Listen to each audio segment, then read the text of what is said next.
नमस्ते दोस्तों, SSC selection post phase 13 का फॉर्म फिलअप हो चुका है। ये सिलेक्शन पोस्ट का एग्ज़ाम बाकी एसएससी एग्ज़ाम से थोड़ा डिफरेंट है, इसीलिए इसके प्रोसेस के बारे में बहुत सारे लोगों को आइडिया नहीं होता। तो आज के इस वीडियो में मैं एकदम फॉर्म फिलअप के बाद जब एग्ज़ाम होगा उसके बाद ज्वाइनिंग तक पूरा इन्फॉर्मेशन आपसे शेयर करूंगा। तो जिन लोगों ने अभी तक चैनल को सब्सक्राइब नहीं किया है, चैनल को सब्सक्राइब कर लीजिए। तो चलिए शुरू करते हैं। पहली बात तो एग्ज़ाम आपको सब पता ही होगा कि जुलाई के लास्ट से अगस्त फर्स्ट वीक में आपका एग्ज़ाम होने वाला है। तो एग्ज़ाम होने के बाद एक इनिशियल रिजल्ट आपका निकलेगा, जितना कुछ महीने टाइम लगते हैं उसमें। तो रिजल्ट निकलने के बाद जो इनिशियल रिजल्ट में जितने भी कैंडिडेट्स का नाम हुआ according to the post code, वो कैंडिडेट एलिजिबल हो जाते हैं स्क्रूटनी फेज के लिए। उस लिस्ट में नाम होने का मतलब ये नहीं आपका सिलेक्शन हो जाएगा। अकॉर्डिंग टू द वैकेंसी कुछ कैंडिडेट्स को सिलेक्ट किया जाएगा, कई गुना कैंडिडेट्स को। तो जो कैंडिडेट उसमें सिलेक्ट हुए वो लोग जाएंगे स्क्रूटनी स्टेज में। स्क्रूटनी में क्या होता है, आपके जो भी डॉक्यूमेंट्स वगैरह हैं, मान लो कास्ट सर्टिफिकेट है या फिर आपके एजुकेशनल क्वालिफिकेशन है या फिर जितने भी सपोर्टिव डॉक्यूमेंट्स है, ये सारे डॉक्यूमेंट्स आपको स्क्रूटनी स्टेज में ऑनलाइन सबमिट करना पड़ेगा। ऑनलाइन सबमिट करने के बाद जितने भी सारे डॉक्यूमेंट्स आपने सबमिट किए उनका वेरिफिकेशन होगा। फिजिकल वेरिफिकेशन होने के बाद जितने भी कैंडिडेट्स उसमें सिलेक्ट होंगे, मतलब जो भी एलिजिबल होंगे, उन कैंडिडेट्स को मौका मिलेगा डीवी स्टेज में जाने का। यहाँ पे कुछ कैंडिडेट्स ऐसे भी होंगे कि जिनको एलिजिबल नहीं किया जाएगा, लेकिन उनके पास 7 से 10 दिन का टाइम मिलता है। एक मेल आईडी दिया रहता है, उस मेल आईडी के थ्रू अगर आपको लगता है कि आपको गलत तरीके से रिजेक्ट किया गया, आप रिप्रेजेंटेशन भेज सकते हैं। आपका रिप्रेजेंटेशन अगर एक्सेप्ट कर लिया गया तो भी आप एलिजिबल लिस्ट में चले आएंगे। टेंटेटिव EQ एक्सेप्टेंस लिस्ट में आपका नाम ऐड हो जाएगा।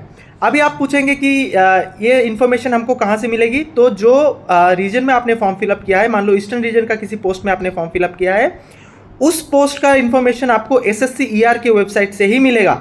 बाकी जो भी रीजन से आपने फॉर्म फिलअप किया है, आपको उसका रीजनल SSC वेबसाइट चेक करना है, जहाँ से आपको ये लिस्ट जो है वो मिलेगी। तो जितना टाइम 7 से 10 दिन जो टाइम दिया जाएगा रिप्रेजेंटेशन के लिए, उसके बाद टोटल जितने भी कैंडिडेट्स इसमें एलिजिबल हुए वो सीधा जाएंगे डीवी स्टेज के लिए। अभी डीवी स्टेज में क्या होगा, आपको फिजिकली अपने जो ओरिजिनल डॉक्यूमेंट्स है उसको लेके जाना पड़ेगा। जिस भी डिपार्टमेंट ने अपने फॉर्म फिलअप किया है उसका हेडक्वार्टर्स में ही यूजुअली उनका डीवी होता है।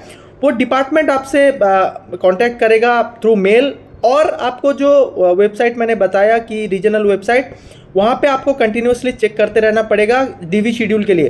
तो दोनों में से किसी ना किसी एक में तो ऑब्वियसली आ जाएगा, तो आपको डीवी शेड्यूल के बारे में पता चल जाएगा।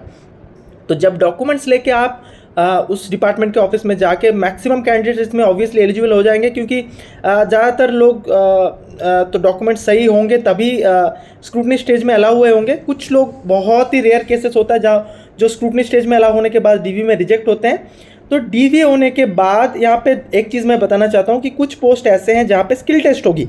जिसका स्किल टेस्ट नहीं है उसको ये स्टेज फॉलो करने की ज़रूरत नहीं है। जिन लोगों का स्किल टेस्ट है उन लोगों को डिपार्टमेंट फिर से बुलाएगा।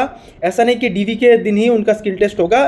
स्किल टेस्ट के लिए अलग टाइम दिया जाएगा आपको। उस सेंटर में जाके, जहाँ पे भी आपका डिपार्टमेंट बताएगा, वहाँ पे जाके आपको अपना स्किल टेस्ट देना है। तो ये प्रोसेस जब कंप्लीट हो जाएगा, फिर आती है दोस्तों फाइनल मेरिट लिस्ट की। फाइनल मेरिट लिस्ट मतलब इस लिस्ट के हिसाब से आपका फाइनल सिलेक्शन होता है। जितने भी वैकेंसीज हैं कैटेगरी वाइज, सिर्फ उतने ही कैंडिडेट्स को सिलेक्ट किया जाएगा और वो फर्दर प्रोसेस के लिए आगे बढ़ेंगे। प्रोसेस मतलब आ जाता है ज्वाइनिंग। ज्वाइनिंग के लिए आपको मैक्सिमम स्टेजेस में आपका जो डिपार्टमेंट है थ्रू मेल आपको कांटेक्ट करता है। रिजल्ट आपको ऑब्वियसली उसी रीजनल वेबसाइट में मिलेगा। कुछ केसेस में जब ज्वाइनिंग का लेटर आता है तो वो बाय पोस्ट भी भेजा जाता है। ज़्यादातर केसेस में ऐसा ही होता है, मेल के थ्रू भी कांटेक्ट किया जाता है। कुछ डिपार्टमेंट्स में क्या होता है कि आपको जो पोस्टिंग एलोकेशन के लिए प्रेफरेंस देना पड़ता है, तो अकॉर्डिंग टू योर रैंक आपको वहाँ पे चांस मिलता है, वो भी बाय मेल ही कांटेक्ट किया जाता है। तो जिन लोगों का प्रेफरेंस आगे भरना है कि कौन से रीजन में आपको पोस्टिंग लेनी है, कुछ डिपार्टमेंट्स ऐसे हैं जहाँ पे आपको फिर से डीवी के लिए बुलाते हैं। उस डिपार्टमेंट का रीजनल जो हेडक्वार्टर्स है वहाँ पे, सबका नहीं बोल रहा हूँ, कुछ डिपार्टमेंट्स ऐसे करते हैं। तो अगर ऐसा चीज़ आ जाए तो उसके लिए परेशान मत होइए। ये सारी चीज़ें जब हो जाएगी, ये आपका पूरा ज्वाइनिंग प्रोसेस के अंडर ही आता है। देन आपको जब डीवी अगर सेकेंड स्टेज में फिर से बुलाया गया, उसके बाद 30 डेज़ का टाइम दिया जाता है।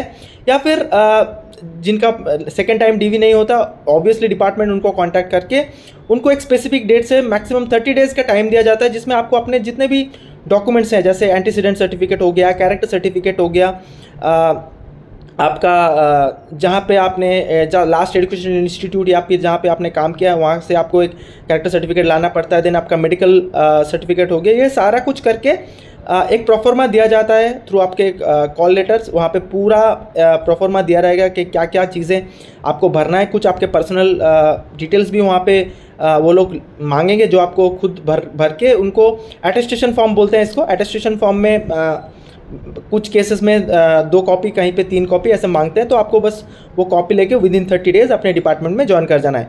इसमें भी अगर कुछ डाउट्स आपके रहता है तो ऑब्वियसली आप अपने डिपार्टमेंट को कॉन्टैक्ट करके वो डाउट्स क्लियर कर सकते हैं।